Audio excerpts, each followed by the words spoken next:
mucho buenos. Charles Cooper here from Region 11. Going to run really quickly through the basics of discussion posts. So first of all, over here to the left, you'll see in the menu, discussions. If you click on that, that'll bring you to this page. I've already created a pinned discussion. This is a discussion board that you might post as an FAQ or get to know you that's going to be up permanently that your students are going to access throughout the semester or the 6 weeks of the year.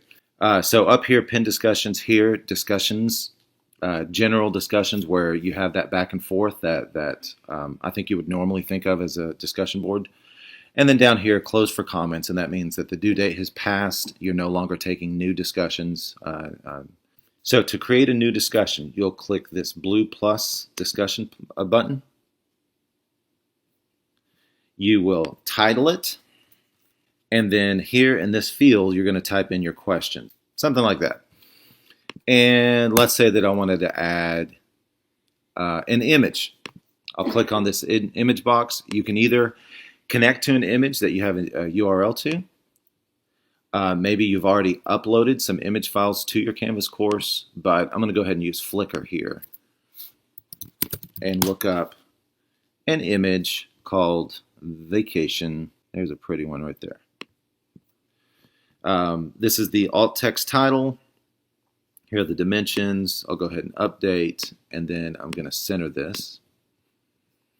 Now down here, I can also add a file if I wanted them to read over a PDF or something to that effect. Allow threaded replies. So yes, I want the students that reply to each other, I want those replies organized under one thread. Users must post before seeing a reply. This is one of my favorite things to do. Students have to reply to your question before they can see other students' replies.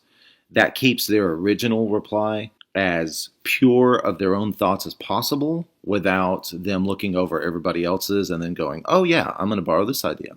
I also like to enable podcast feeds. If students want to reply with video or audio, I'm perfectly fine with that as long as they just address the prompt. Graded. So I'm going to go ahead and make this a graded one, but it's going to be a complete incomplete. And then I'm going to put it under the assignment of discussion posts. And if you don't have an assignment discussion post, you can just click on new group. I'll show you that later.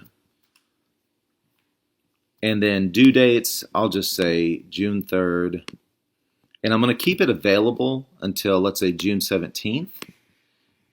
But my due date will be June 10th. And the reason I would do this would be because I would open up the discussion post on June 3rd. I would make it due on June 10th. I want everybody's input by this point. And then the late kids, the kids that come in late and either don't reply with that initial reply, or if I want the kids to keep talking, but the grade is going to be established from the 3rd to the 10th, but let's say it's an interesting topic and the kids want to keep talking about it, I'll extend the date out for maybe another week so they can fully flesh out their thoughts. And then down here at the bottom, obviously if you want to cancel and don't like it, that gets rid of it. Save will save this discussion post, but students will not be able to see it unless you click this button, Save and Publish. So I've clicked Save and Publish.